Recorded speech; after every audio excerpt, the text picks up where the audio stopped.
So, Mark, what exactly is Spotify arguing in this complaint? Spotify is arguing that Apple, as the platform owner of the App Store, the iPhone, and the iPad, but also the developer of a competing streaming music service in Apple Music, is giving Apple Music a leg up over Spotify, and Spotify is claiming that's unfair.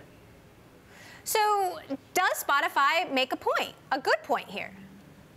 You know, Spotify makes a great point here, whereas Apple is playing both sides of the coin. But I find it sort of obvious that Apple, as a organization, a business, is going to promote, Apple Music. One of Spotify's points is that Apple takes 30% cuts from subscription apps for apps that only compete with its own services, but that's not really the case. Apple takes that 30% cut for the first year and 15% cut for the second year for all subscription apps. And what you've seen lately are apps, including Spotify as well as Netflix, sort of working around that 30% cut by making sure users can't subscribe to their services via the iPhone. They have to subscribe via a website or another platform and log into those apps. What you're also seeing increasingly are app developers raising their prices for subscription apps exclusively for iPhone users in order to take back that tax of 30%.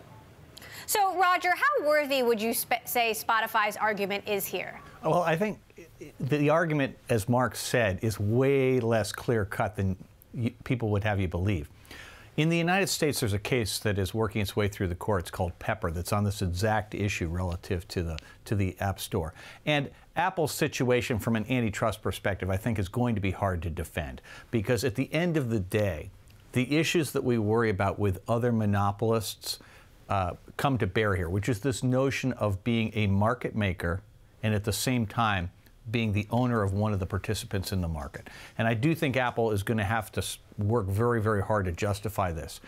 What I think makes people sympathetic towards Apple is that the App Store has actually been one of the ways that Apple has protected its customers from the predatory surveillance of products like Google and Facebook.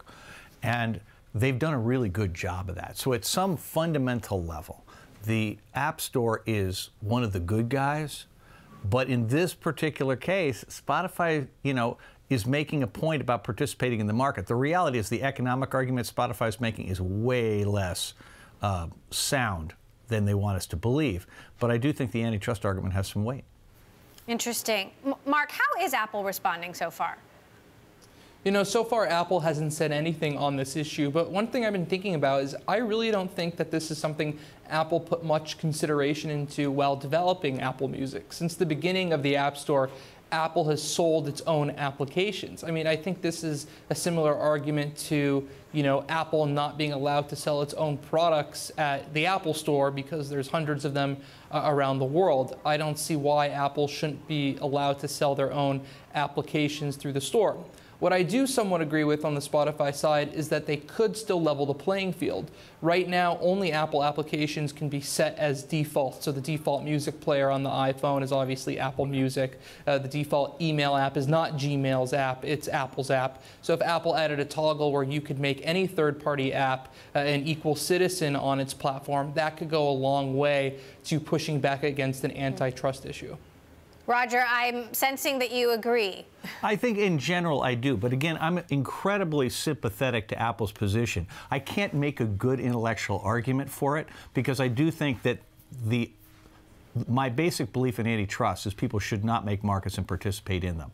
And I'm not at all sympathetic to Spotify because I think Spotify has done tremendous harm to musicians and copyright owners in the music business.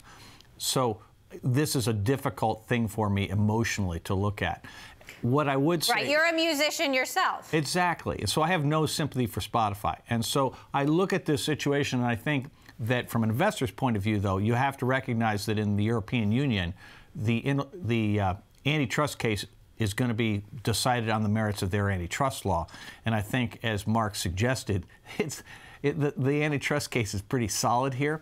I think the really interesting question from Apple's perspective is, if they were faced with the choice, would they be willing to either shut down Apple Music or manage it a different way in order to continue to have the same basic business model of the App Store? Because Apple Music is clearly not important enough to Apple to justify,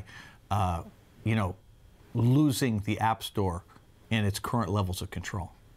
That said, Tim Cook is, has touted the services business as, becoming a much bigger part of Apple's business in the future, Emily, and Apple Music is a critical part of that. But Emily, I think that's looking at it too narrowly. I think Apple's big business opportunity is to go and take the hardware business and make that a subscription so that you no longer buy an iPhone for $1,000, you pay something per month, and you get a bundle of services with the base case, and then you can pay more for more services. And in that context, Apple Music looks different than it looks today, and its relative weight in that bundle is going to be different.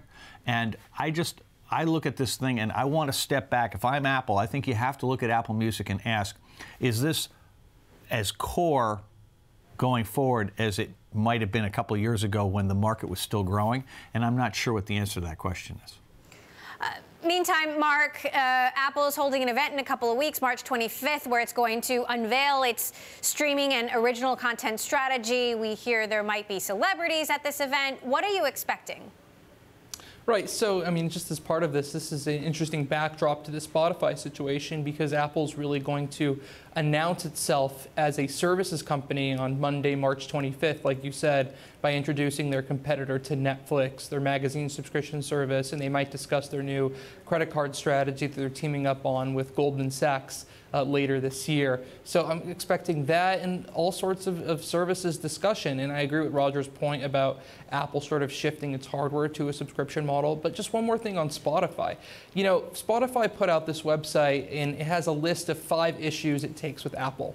I think the simplest fix here is Apple could basically just work with Spotify and mitigate those 5 things that Spotify is complaining about. They're asking for better access to the Apple Watch. Apple could do that. They're asking to be able to write an app for the HomePod. Apple could allow that. They're asking for some special concessions regarding percentage splits on the App Store. They're asking for the ability for easier upgrades in the App Store. Apple has their annual developers conference in the beginning of June, just a few months away, and I'd be surprised if Apple wasn't already planning some of these things that would mitigate the problem from Spotify's perspective, as well as the perspective from other outside app developers, smaller ones that don't get as much attention as Spotify because they don't have their user base.